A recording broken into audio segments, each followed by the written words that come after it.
Hey guys, welcome back to our channel again. I hope you all are doing well and staying safe. So as you all know, हमने जो book start की थी plinth to Paramount, उसके हमने 2 chapters जो हैं वो complete कर लिए हैं। फर्स्ट जो था वो था आपका वर्ब एंड सेकंड था टेंस। अब हम करेंगे आज third chapter start, that is voice. Mainly इसमें पैसिव वॉइस लिखा हुआ है, पर इस चैप्टर का नाम है वॉइस एंड इसमें हम आगे वॉइसेस पढ़ेंगे, active voice and passive voice. Basically chapter का नाम जो है वो है वॉइस। अब देखो वॉइस क्या, वॉइस का मतलब होता है आवाज़, है ना। वॉइस का मतलब होता है आवाज़, मतलब ये चैप्टर कुछ रिलेटेड है हमारे बोलने पर, और ये इंग्लिश ग्रामर का बहुत ही इम्पॉर्टेंट पार्ट है। वॉइस जो है बहुत ही इम्पॉर्टेंट है, जैसे टेंस इम्पॉर्टेंट है, वर्ब इम्पॉर्टेंट है, वैसे ही ये भी इम्पॉर्टेंट है। अब ये करने के लिए आपको जो है वर्ब आनी चाहिए, टेंस आने चाहिए, और हम ये भी बोल सकते हैं कि हमें टेंस वर्ब आने के लिए ये भी आना चाहिए। तो मतलब ये इंटर रिलेटेड होते हैं सारे, तो ये सारे ही इम्पॉर्टेंट है एंड ये जो है मोस्ट इम्पॉर्टेंट पार्ट है इंग्लिश ग्रामर का। सो टाइम वेस्ट किए बिना स्टार्ट करते हैं। वॉइस होता क्या है मैंने आपको बता दिया। वॉइस का मतलब होता है आवाज़, ठीक है। वॉइस का मतलब होता है आवाज़। तो हम कुछ आवाज़ के रिलेटेड पढ़ेंगे इस चैप्टर में कि किस तरीके से बोलना है ना, किस तरीके से बोलते हैं तो उसको क्या बोलते हैं, किस तरीके से बोलते हैं। देखो कोई भी चीज़ है, अगर हम डायरेक्ट किसी को बोल देते हैं, है ना, कोई भी काम अगर हम बहुत फुर्ती से करते हैं, बहुत जल्दी जल्दी कर लेते हैं, डायरेक्ट कर लेते हैं, तो हम बोलते हैं कि वो पर्सन बहुत एक्टिव है ना। जब कोई काम हम ऐसे आराम ले करके, पॉज ले करके करते हैं, तो हम बोलते हैं कि उसमें थोड़ी लेजीनेस है। बस वैसे ही है वॉइस में भी। जब हम कोई चीज़ डायरेक्ट बोल रहे हैं तो वो सेंटेंसेस होते हैं, उस वॉइस को हम बोलेंगे एक्टिव वॉइस, एंड जिसमें हम थोड़ा घुमा फिरा के बात करेंगे उसको हम बोलते हैं पैसिव वॉइस, मतलब उसमें एक्टिवनेस नहीं है, ठीक है। कोई भी चीज़ को घुमा फिरा के बोलने की जब बात आती है तो वहाँ पे आती है पैसिव वॉइस, एंड कोई चीज़ अगर हम डायरेक्ट बोल रहे हैं तो वहाँ पे आता है हमारा एक्टिव वॉइस। अब वॉइसेस में हमने 2 चीज़ें पढ़नी है, एक पढ़ना है एक्टिव वॉइस और दूसरा पढ़ना है हमने पैसिव वॉइस, ठीक है।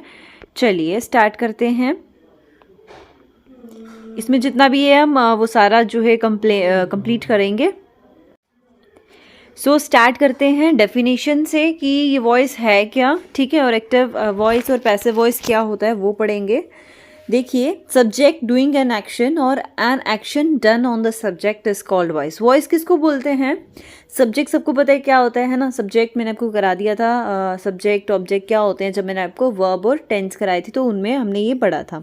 एक बार फिर से बता देती हूँ। सब्जेक्ट मतलब जो बंदा, तो देखिए सब्जेक्ट मैं आपको ऑलरेडी बता चुकी हूँ सब्जेक्ट क्या होता है, ठीक है। First person, second person, third person, ये तो आपको पता ही होगा, बेसिक ग्रामर का जो पार्ट है। सब्जेक्ट मतलब जिसके बारे में बात हो रही है, एंड उसमें ऑब्जेक्ट होता है जो बात हम कर रहे हैं, जिस टॉपिक पे कर रहे हैं, आप वैसे मान के चल लीजिए, ठीक है।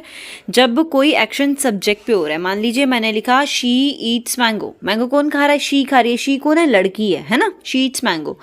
अब ये शी ईट्स मैंगो, अब मैंगो कौन खा रही है? मैंगो ये लड़की खा रही है ना। ये सब्जेक्ट है इसमें। लड़की क्या खा रही है? आम खा रही है। तो ये शी जो है इसमें सब्जेक्ट है। तो ये एक्शन जो इसमें हो रहा है वो कौन कर रहा है? ये लड़की कर रही है। ये लड़की कर रही है। ये हमने एक्टिव वॉइस में बोला, एक्टिव वॉइस में बोला।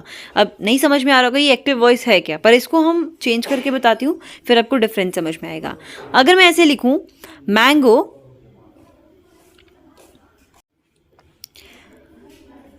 अब मैं यही चीज़ अगर बोलती हूँ मैंगो, मैंगो इज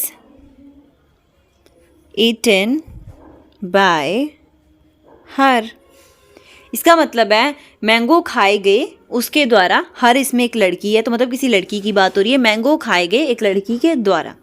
देखिए ये सेंटेंस मैंने सेम पहले बोला, शी ईट्स मैंगो, उसने आम खाए, है ना। और दूसरी बार मैंने बोला कि मैंगो खाए गए उस लड़की के द्वारा। बात मैंने एक ही करी है, मतलब चेंज नहीं हुआ। जो मैं बोलना चाहती थी मैंने वही बोला, ठीक है। बस इसको थोड़ा मैंने घुमा के बोला कि इसमें जो प्रेशर किस पे पड़ रहा है? मैंगो पे पड़ रहा है, ठीक है। इस पे प्रेशर किस पे पड़ रहा है? मैंगो पे पड़ रहा है। जब आपका जो है एक्शन जो है ऑब्जेक्ट पे होता है। जब कोई भी एक्शन जो इसमें मतलब खाया गया, आम को खाया गया ना, एक्शन क्या था, खाना, ठीक है, उसका किस पे प्रेशर पड़ रहा है, मैंगो पे पड़ रहा है कि मैंगो खाए गए, मैंगो खाए गए, है ना, मैंगो, मैंगो तो ऑब्जेक्ट था, मैंगो पे प्रेशर पड़ रहा है, ठीक है। जब ऑब्जेक्ट पे प्रेशर पड़ रहा है किसी भी सेंटेंस में, इसका मतलब है वो सेंटेंस क्या है, पैसिव सेंटेंस है, पैसिव वॉइस में है। और जब डायरेक्ट कोई बोलता है शी ईट्स मैंगो, जैसे मैंने डायरेक्ट बोला तो शी इसमें सब्जेक्ट था, तो इस पे प्रेशर पड़ा है कि उसने आम खाए हैं, ठीक है, आम जो है लड़की ने खाए हैं, तो वो शी पे जो है प्रेशर पड़ रहा था, वो थी एक्टिव वॉइस। तो यहाँ पे आपको बस याद रखना है कि बात किसकी हो रही है, सब्जेक्ट पे एक्शन रिलेट कर रहा है, ज़्यादा प्रेशर सब्जेक्ट पे पड़ रहा है या ऑब्जेक्ट पे पड़ रहा है, ठीक है। अब इसको कैसे कन्वर्ट करना है, फॉर्मूलाज क्या हैं, किस तरीके से सॉल्व आउट करने हैं, कैसे हमें बनानी है एक्टिव वॉइस, अगर एक्टिव वॉइस में उसको कैसे पैसिव में कन्वर्ट करना है, तो पैसिव में कैसे एक्टिव में कन्वर्ट करना है वो पढ़ते जाएंगे इन डिटेल। तो आई होप आपको ये चीज़ समझ में आ गई होगी कि एक्टिव वॉइस क्या होती है और पैसिव वॉइस क्या होती है। एक बार फिर से बता देती हूँ, जब भी किसी सेंटेंस में कोई एक्शन हो रहा है, ठीक है, एक्शन उसमें कोई भी जैसे कोई एक्शन हो रहा है, अगर वो आपको लग रहा है कि सब्जेक्ट पे ज़्यादा प्रेशर है तो इट मीन्स वो एक्टिव वॉइस है। अगर आपको लग रहा है कि ऑब्जेक्ट पे ज़्यादा प्रेशर है, एक ही चीज़ को बोलने के बहुत तरीके होते हैं, वैसे ही इसमें कि एक ही बात बोलने के दो तरीके हैं कि आम उसने खाए या आम खाई गई उसके द्वारा, ठीक है। तो इस तरीके से बोलने ये दो वेज में बोला है। अब मैंने एक डायरेक्ट बोल दिया, एक मैंने थोड़ा घुमा के बोला कि आम खाई गई, तो आम पे ज़्यादा प्रेशर था, ऑब्जेक्ट पे प्रेशर था, इट मीन्स वो पैसिव वॉइस थी। शी ईट्स मैंगो, तो शी पे ज़्यादा प्रेशर था, सब्जेक्ट शी ईट्स डायरेक्ट बोल दिया मैंने, तो वहाँ पे आ गया किस पे, सब्जेक्ट पे प्रेशर, ठीक है, तो वो आ जाएगा आपका एक्टिव वॉइस। तो यहाँ पे एक बार रीड आउट करके बता देती हूँ, इसमें भी यही लिखा हुआ है। एक्टिव वॉइस क्या होती है, इन active voice the verb expresses action on off the subject upon the object, ठीक है। तो जो एक्शन होगा वो सब्जेक्ट पे ज़्यादा होगा, फिर उसके बाद में ऑब्जेक्ट के बारे में बात करेंगे। और इसका जर्नल फॉर्मूला क्या है, इसका जर्नल अब कैसे पता चलेगा, एक्टिव वॉइस है तो एक्टिव वॉइस में क्या होगा, जो भी सब्जेक्ट होगा, ठीक है, जो भी सब्जेक्ट होगा उसके बाद में वर्ब होगी, उसके बाद में वर्ब होने के बाद में उसके बाद ऑब्जेक्ट होगा। तो यहाँ से हमें पता चल जाएगा कि ये सेंटेंस जो है वो एक्टिव वॉइस में है। आपको किसी भी सेंटेंस को ये पता करने के लिए कि सेंटेंस एक्टिव वॉइस में है या पैसिव वॉइस में, आपको ये सबसे पहले देखना है कि अगर सब्जेक्ट के बाद में वर्ब के बाद में ऑब्जेक्ट है, subject plus verb plus object है, तो वो सेंटेंस क्या है, एक्टिव वॉइस है। और अगर आपको एक्टिव वॉइस में सेंटेंस बनाना है तो आपको सबसे पहले सब्जेक्ट को रखना है, उसके बाद में वर्ब लगानी है, उसके बाद में आपका जो ऑब्जेक्ट होगा उसका लगाना है, ठीक है। तो इतना से क्लियर हो गया। उसके बाद में चलिए बात करते हैं पैसिव वॉइस की।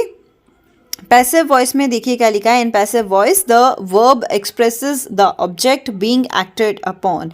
तो पैसिव वॉइस में जो है हमारा एक्शन ज़्यादा प्रेशर किस पे डालता है, ऑब्जेक्ट पे डालता है। हमें ये बताया जाता है इसमें कि जो ऑब्जेक्ट है उस पर एक्शन हो रहा है। तो इसका जनरल फॉर्मूला क्या होता है, इसका होता है सबसे पहले तो ऑब्जेक्ट ही लिखा जाता है, जैसे मैंने मैंगो पहले लिख लिया था। उसके बाद में जो हेल्पिंग वर्ब होती है, तो आपकी जो हेल्पिंग वर्ब होगी वो कोई स्पेसिफिक नहीं है, इज लगेगा, वॉज लगेगा, एम लगेगा, आर लगेगा, वर लगेगा, हैड लगेगा, कुछ भी लगेगा। वो किस पे डिपेंड होगा, ये होगा आपके टेंस पे डिपेंड। तो देख लो, मैंने बोला था कि ये पढ़ने के लिए आपको जो है वो टेंस भी आने चाहिए, है ना। तो टेंस आने चाहिए, मतलब ये सारे क्या है, इंटर रिलेटेड टॉपिक्स हैं, तो ये आपको एक पढ़ने के लिए दूसरा आपको आना ही चाहिए। तो हमने इसलिए इस बुक में जो एकदम सीक्वेंस में लगाया हुआ है कि जो चीज़ हमें सबसे पहले आनी चाहिए, टेंस से पहले हमें वर्ब्स आनी चाहिए थी। तो फर्स्ट चैप्टर ही हमारा वर्ब बेसिक था, सेकेंड टेंस था, थर्ड एक्टिव पैसिव वॉइस है। तो ये भी बिल्कुल सीक्वेंस में है कि वन बाय वन पढ़ें ताकि आपको चीज़ें क्लियर होती जाएं साथ बाय साथ। हेल्पिंग वर्ब्स हमने पढ़ ली थी, क्या क्या होती हैं, अकॉर्डिंग टू टेंस भी पढ़े थे कि पास्ट में क्या लगता है, फ्यूचर में कौन सा हेल्पिंग वर्ब्स लगते हैं, किन के साथ इज लगता है, किन के साथ एम लगता है, किन के साथ आर लगता है, ये सब हमने पढ़ लिया हुआ था। उसके बाद में देखिए ऑब्जेक्ट के बाद में आता है आपका हेल्पिंग वर्ब, उसके बाद में आता है आपका V3। अब ये V3 क्या, V3 है वर्ब की थर्ड फॉर्म। देखो इसी एक फॉर्मूला, जनरल फॉर्मूला में हमें बता दिए कि इसमें हेल्पिंग वर्ब जो कि हमने टेंस में कवर अप किए थे, helping verb according to tense लगेंगे। तो टेंस का पता तभी चलेगा जब हमने टेंस वाला चैप्टर कंप्लीट कर लिया है। जिसने अभी तक नहीं देखा जाके पहले पिछले वीडियोस चेक कीजिए, उनको देखिए और बिल्कुल सीक्वेंस वाइज ही इसको देखना, तभी आपको समझ में आएगा। और उसके बाद में देखो V3 वर्ब की थर्ड फॉर्म, ये तो हमने फर्स्ट चैप्टर में पढ़ा था, वर्ब की फॉर्म्स है ना, तो इसमें ये भी काम आएंगे। मतलब थर्ड चैप्टर पढ़ने के लिए आपको चैप्टर 1 चैप्टर 2 दोनों आने चाहिए, उसी के बाद में आपको थर्ड चैप्टर समझ में आएगा। तो V3 मतलब वर्ब की थर्ड फॉर्म इसमें यूज होगी हेल्पिंग वर्ब के जस्ट बाद। उसके बाद यूज होगा यहाँ पे बाय, और उसके बाद होगा सब्जेक्ट लास्ट में और बाय उससे पहले, क्योंकि हमें वही सेंटेंस को बताना है कि वो उसके द्वारा हुआ है। द्वारा के लिए हम बाय यूज करेंगे और सब्जेक्ट को लास्ट में यूज करेंगे, ठीक है जी। आई होप आपको इतना सा समझ में आ गया होगा। उसके बाद में देखिए मैं ट्राई करूँगी कि इसको जल्दी से जल्दी ख़त्म कर लूँ इस चैप्टर को, ताकि हम आगे वाला चैप्टर जल्दी स्टार्ट करें। पर चैप्टर थोड़े लेंथी होते हैं एंड कुछ फेस्टिवल्स का भी चल रहा था इस टाइम पे, तो थोड़ा लेट होगी वीडियो डालने में, उसके लिए सॉरी। मैं ट्राई करूँगी मैं डेली वीडियो अपलोड करूँ। एंड प्लीज़ आप मेरे को थोड़ा मोटिवेट किया करो कमेंट बॉक्स में कमेंट करके, ताकि मेरे को थोड़ी मोटिवेशन मिले कि हाँ सच में आप लोग भी चाहते हैं कि मेरी वीडियोज़ आएँ। तो चलिए नेक्स्ट पढ़ते हैं। कुछ यहाँ पे दिया हुआ है, passive voice is use in the following cases, कि पैसिव वॉइस किन किन केसेस में यूज होती है, पहले वो पढ़ लेते हैं, ठीक है। सबसे फर्स्ट है when the subject can not do an action. तो फर्स्ट इसमें जो है वो है when the subject can not do an action, जब सब्जेक्ट जो है वो कोई एक्शन नहीं कर सकता। जैसे एग्जांपल है T grows both in Assam and salon, ठीक है। तो ये जो है इस सेंटेंस में देखिए, इसका सेकंड पहले पढ़ लेते हैं, T is grown in both in Assam and salon. तो ये जो है सेंटेंस बिल्कुल ठीक है, ठीक है। तो इसमें जो है सब्जेक्ट वो कोई भी एक्शन नहीं कर सकता। अब सेकेंड देखिए, when the action is important and do not doer although the doer is quite unknown. जैसे एग्जाम्पल में देखिए, he was rushed to the hospital where he was declared broad dead. In the above sentence the action is more important, क्योंकि इसमें जो action हो रहा है वो बहुत इंपॉर्टेंट है। इसमें जो लोग हैं और डॉक्टर हैं वो पूरे प्रोसेस में इन्वॉल्व एंड इरेलीवेंट भी है, ठीक है। उसके बाद में थर्ड देखिए, व्हेन द सब्जेक्ट और the doer of an action is either known और इरेलीवेंट। तो इसकी एग्जांपल देख लीजिए, जब सब्जेक्ट ऑफ ड्यूर कोई भी एक्शन का वो अभी ये जैसे थर्ड इसमें एग्जांपल है, people were relocated from the flood affected village. तो इसमें जो एक्शन है वो इधर इररिलेवेंट है, ठीक है। तो इसमें भी जो है वो पैसिव वॉइस यूज़ नहीं हो सकता है। उसके बाद में देखिए, different tense and action voice and active voice and passive voice की कौन कौन से टेंस होते हैं एक्टिव वॉइस और पैसिव वॉइस में, ये टेबल से आपको सब पता चल जाएगा। देखो सबसे पहले हमने पढ़ना है इसमें सिंपल प्रेजेंट, उसके बाद में सिंपल पास्ट, उसके बाद में सिंपल फ्यूचर, ठीक है। और उसके बाद में आता है आपका मॉडल्स, ठीक है। तीन इसमें आपको याद रखने हैं। इसमें एक्टिव वॉइस में क्या फॉर्मूला होएगा वो याद रखना है, और इसका पैसिव में क्या फॉर्मूला होएगा उसको याद रखेंगे। चलिए वन बाय वन पढ़ते हैं। सबसे पहले आता है सिंपल प्रेजेंट में। देखिए मैंने आपको बताया था सिंपल प्रेजेंट में जो ये फॉर्मूला यूज़ होगा फॉर एक्टिव वॉइस वो होगा सब्जेक्ट प्लस वर्ब की फर्स्ट फॉर्म प्लस ऑब्जेक्ट, ठीक है। ये जो फॉर्मूला मैंने अभी आपको एक्टिव वॉइस के लिए बताया था वो था सिंपल प्रेजेंट टेंस के लिए। उसके बाद में पैसिव का मैं अभी आपको बता चुकी हूँ, object plus helping verb is am are ई लगता है प्रेजेंट में, तो है ना। सिंपल प्रेजेंट में इज एम आर ई जो है हेल्पिंग वर्ब्स लगते हैं तो ये लगेंगे। वर्ब की थर्ड फॉर्म लगेगी, बाय लगेगा और सब्जेक्ट लगेगा। आप सिंपल पास्ट के लिए देखिए तो इसमें आपको एक्टिव वॉइस के लिए सब्जेक्ट प्लस वर्ब की सेकेंड फॉर्म होगी किसी भी सेंटेंस में, और उसके बाद में ऑब्जेक्ट होगा। तो इट मीन्स वो simple past active voice tense है। और उसके बाद में इसको पैसिव में कन्वर्ट करने के लिए ऑब्जेक्ट को पहले लाना पड़ेगा, और उसमें हेल्पिंग वर्ब हमेशा वॉज और वर यूज होगा अकॉर्डिंग टू द सिंगुलर और प्लूरल सब्जेक्ट्स, ठीक है। उसके बाद में वर्ब की थर्ड फॉर्म ही यूज़ होगी, उसके बाद में बाय और ऑब्जेक्ट यूज़ होगा। उसके बाद में सिंपल फ्यूचर के लिए देखिए, सिंपल फ्यूचर के लिए आपको V1 V2 यूज़ करने से पहले विल शेल यूज़ करना होता है। ये हमने टेंस में पढ़ा था कि इसमें विल शेल यूज़ होता ही है। उसके बाद में वर्ब की फर्स्ट फॉर्म और ऑब्जेक्ट, और सेम यहाँ पे क्या होगा, विल शेल यूज़ करना है। विल शेल के बाद आपको बी वर्ब की third form by plus subject use करना है। ये होगा आपका पैसिव वॉइस के लिए फॉर्मूला। उसके बाद में आता है मॉडल, और मॉडल में देखिए सब्जेक्ट प्लस मॉडल लगेगा, उसके बाद में वर्ब की फर्स्ट फॉर्म लगेगी, उसके बाद में ऑब्जेक्ट लगेगा। तो देखिए यहाँ पे सिर्फ आपको एक्टिव वॉइस में एक चेंज फॉर्मूला मिलेगा सिंपल पास्ट के लिए, क्योंकि इसमें आपको वर्ब की सेकंड फॉर्म यूज़ करनी होती है।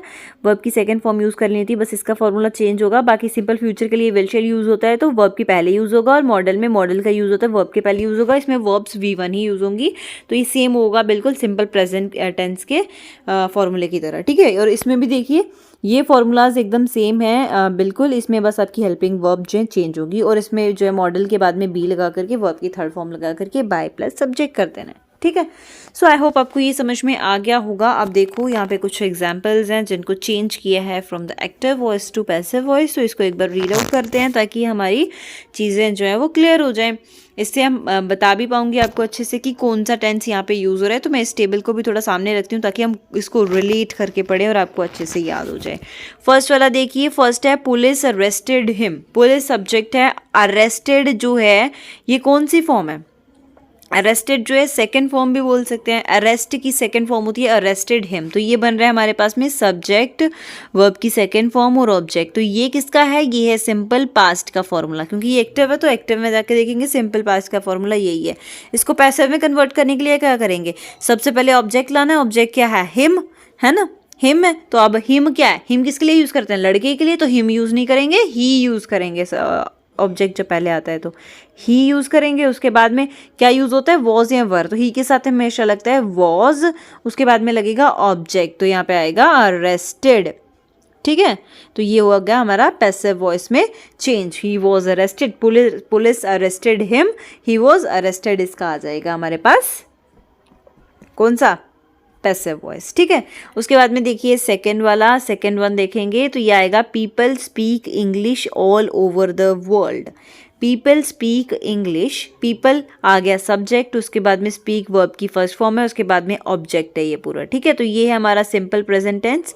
देखिए सिंपल प्रेजेंट में क्या करना था, हमें ऑब्जेक्ट पहले लेके आना था। इंग्लिश इज, इंग्लिश बोलने की बात हो रही है तो लिखेंगे इंग्लिश, इंग्लिश की बात हो रही है, इंग्लिश क्या है इसमें, ऑब्जेक्ट था और बाकी का ये रिमेनिंग पार्ट था इंग्लिश। अभी इसमें लगेगा हेल्पिंग वर्ब, तो इंग्लिश के साथ में इज लगेगा, इंग्लिश इज। फिर वर्ब की थर्ड फॉर्म, वर्ब इसमें स्पीक है, थर्ड फॉर्म होती है स्पोकन, स्पोकन, इंग्लिश स्पोकन। अभी लगेगा बाय, और सब्जेक्ट क्या था, people, by the people, by the people. ठीक है, उसके बाद में देखिए थर्ड वन आ गया, a teacher teachers English here. तो इसमें भी क्या है, इसमें भी क्या है, ये सिंपल प्रेजेंट है। तो देखो English is taught by, taught here. ठीक है, उसके बाद में no one desire rights, the rights are not desired.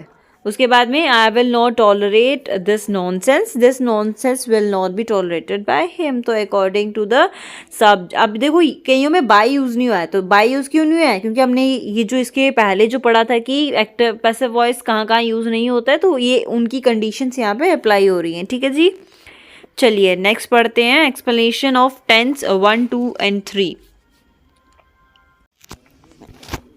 अब देखिए इसमें कुछ एक्सप्लेनेशन बताई गई है हमें 1, 2 और 3, ये सेंटेंसेस जो हमने पढ़े। इसमें देखो इसमें इस वाले सेंटेंस में, इस वाले सेंटेंस में, इस वाले सेंटेंस में क्या था, बाय यूज़ नहीं हुआ था। ये क्यों नहीं हुआ, क्योंकि यहाँ पे पढ़ेंगे, देखिए यहाँ पर लिखा हुआ है कि कुछ सेक्शंस ऐसे होते हैं जो किसी एक पर्टिकुलर सब्जेक्ट ने करे होते हैं। ठीक है, उन केसेस में जो है बाय मेंशन नहीं किया जाता है पैसिव वॉइस के लिए। कुछ सेंटेंसेस जो है वो एक्शंस ही उनको रिप्रेजेंट करते हैं। जैसे एक एग्जांपल के लिए देख लेंगे ये वाला, द रूम वॉज क्लीन्ड। अब रूम को किसने क्लीन किया, ऑब्वियसली जिसने रूम को क्लीन किया उसको क्लीनर बोलेंगे, है ना। रूम वॉज क्लीन, रूम को साफ कराया गया था। तो हम ऐसे भी लिख सकते हैं the cleaner clean the room. तो इसमें हमें बाय मेंशन करने की ज़रूरत नहीं थी, इसको हमने पैसिव में ऐसे ही कन्वर्ट कर लिया, उसको चेंज कर करके। ठीक है, उसके बाद में अगर सब्जेक्ट क्लियर नहीं होता है, ठीक है, वेग नाउन या इंडेफिनिट प्रोनाउन होता है, तो जो एजेंट होता है उसमें बाय प्लस सब्जेक्ट लगता है जब हमें सब्जेक्ट क्लियर नहीं होता है। ठीक है, तो जब सब्जेक्ट क्लियर ही नहीं है तो हम वहाँ पे मेंशन नहीं करेंगे पैसिव वॉइस में, बाय प्लस सब्जेक्ट जो है वो मेंशन नहीं करेंगे। हम तभी बाय मेंशन करते हैं जब हमें सब्जेक्ट क्लियरिफाई है कि सब्जेक्ट है क्या, क्योंकि सब्जेक्ट फिर बाय के बाद में लिखते हैं। जब हमें सब्जेक्ट क्लियर नहीं गिवन है तो हम बाय का यूज़ नहीं करेंगे, क्योंकि बाय के बाद तो सब्जेक्ट लिखना होता है। जब हमें सब्जेक्ट ही क्लियर नहीं तो किसको लिखेंगे। ठीक है, उसके बाद में कोई भी फॉर्म बी की यूज होती है main verb, as a main verb be की कोई भी फॉर्म, जैसे एम, वॉज, वार। ठीक है, तो ये बी की कोई भी फॉर्म यूज होती है एज अ मेन वर्ब, तो सेंटेंस जो है वो पैसिव में जो है कन्वर्ट नहीं हो सकता है, टर्न नहीं हो सकता है। जैसे आई एम हैप्पी, तो हम ऐसे नहीं लिखते हैप्पी इज, तो वहाँ पे हमें सेंटेंस को, इसमें हम बाय किसको लिखेंगे। ये सेंटेंस एक वैसा सेंटेंस है जिसमें मेन वर्ब आई है बी की फॉर्म। ठीक है, तो ही शुड बी पोलाइट, जैसे यहाँ पे तो बी आया यहाँ पे, तो यहाँ पे भी हम बाय यूज़ नहीं कर सकते हैं, क्योंकि कोई सेंस ही नहीं बनेगी सेंटेंस की। Above sentence can not be converted into passive, ये जो ऊपर मेंशन थे ये नहीं हो सकते हैं।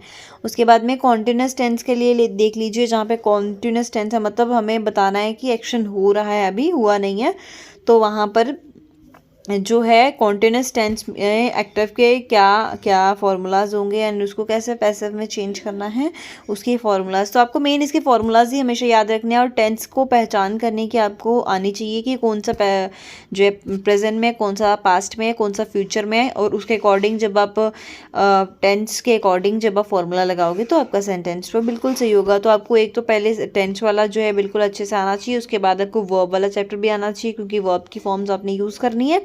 उसके बाद में जब आपको टेंस आ गया तो आपको पहचान करना आ जाएगा कि कौन सा टेंस कहाँ पर है यूज़ हो रहा है, तो उसके अकॉर्डिंग आपको फॉर्मूला सेट करके उसको चेंज कर लेना है। ठीक है, अब देखिए कॉन्टिन्यूस टेंस के लिए प्रेजेंट कॉन्टिन्यूस, प्रेजेंट सिंपल वाली तो हमने बात कर ली थी। सिंपल के लिए फॉर्मूलाज क्या होते हैं, पास्ट सिंपल के लिए, फ्यूचर सिंपल के लिए और मॉडर्न सिंपल के लिए। ठीक है, अब कॉन्टिन्यूस टेंसेस की बात करते हैं जिसमें अगर प्रेजेंट में कोई काम हो रहा है या जब पास्ट की बात कर रहे थे उस टाइम वो काम हो रहा था, या जो हम फ्यूचर के लिए एज्यूम कर रहे हैं उसमें वो काम हो रहा होगा, या फिर मॉडल्स जब यूज़ होते हैं कॉन्टिन्यूस में तो कैसे, उसके लिए क्या फॉर्मूलाज होते हैं। तो देखिए प्रेजेंट कॉन्टिन्यूस में जो फॉर्मूला होता है वो होता है subject plus is am are. Subject के बाद में आपका हेल्पिंग वर्ब लगता है इज एम आर। वर्ब की फर्स्ट फॉर्म इसलिए लगती है क्योंकि कॉन्टिन्यूस में आईएनजी लगता है, ये मैंने आपको टेंस में पढ़ाया था, और टेंस जिसके साथ आईएनजी लगता है वो वाली वर्ब हमेशा फर्स्ट फॉर्म में होती है। ठीक है, तो इसमें आईएनजी लगेगा इसलिए वर्ब की फर्स्ट फॉर्म यूज होगी प्लस ऑब्जेक्ट यूज होगा।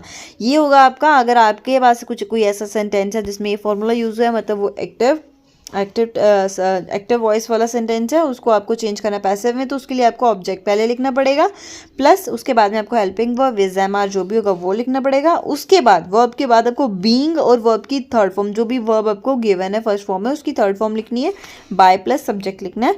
ठीक है, ये सारा आपको एक्टिव वॉइस वाले उसमें गिवन होगा, आपको बस चेंज करना है।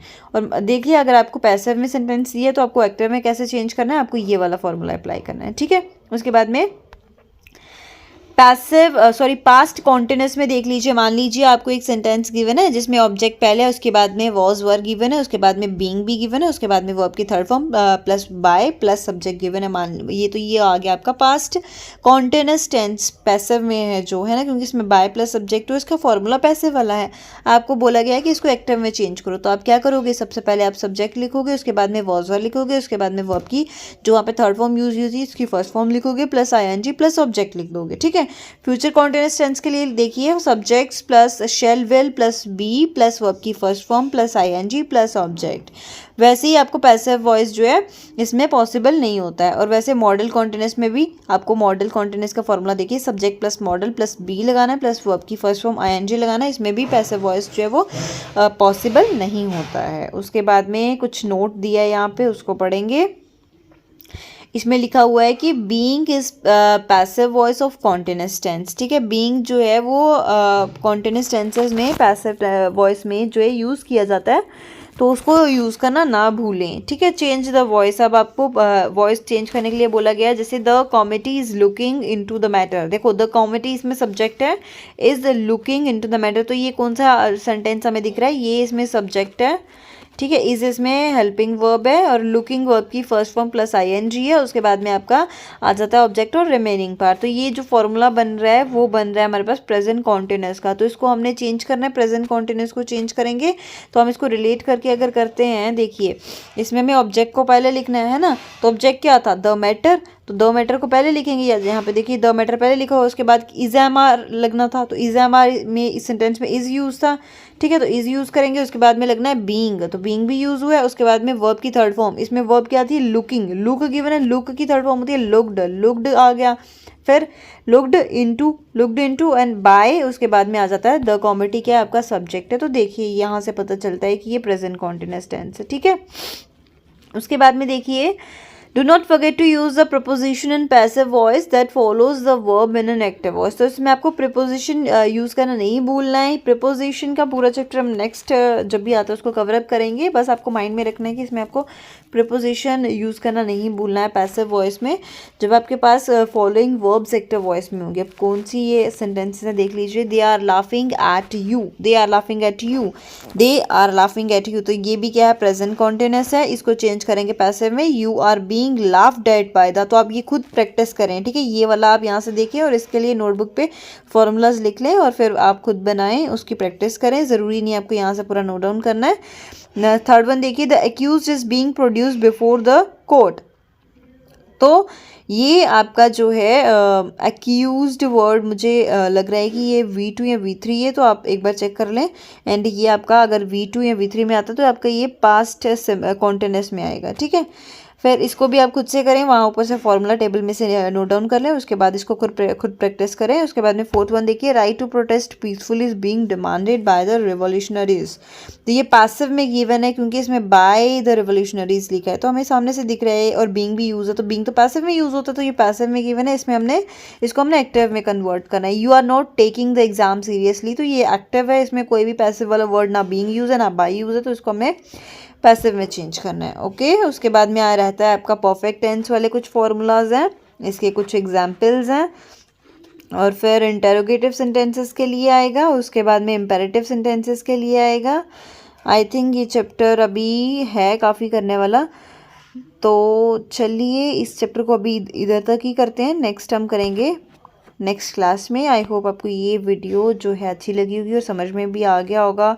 अगर इसके रिलेटेड आपको कोई डाउट है तो प्लीज़ आप मेरे को कमेंट बॉक्स में कमेंट कर सकते हो, एंड प्लीज़ मेरे को मोटिवेट किया करो कि मैं और वीडियो लेके आऊँ आपके लिए, एंड जल्दी जल्दी और डेली वीडियो अपलोड करूँ, ठीक है। सो अगर आपको मेरी वीडियो अच्छी लगी हो तो आपको पता है आपको क्या करना है, लाइक करना है, शेयर करना है और सब्सक्राइब करना है। आपको कोई सब्सक्राइब करने के लिए कोई पैसे नहीं देने पड़ेंगे, बस आपको अपनी स्क्रीन पे टच करना है, बेल आइकन को भी दबा देना है। And thank you for watching my videos.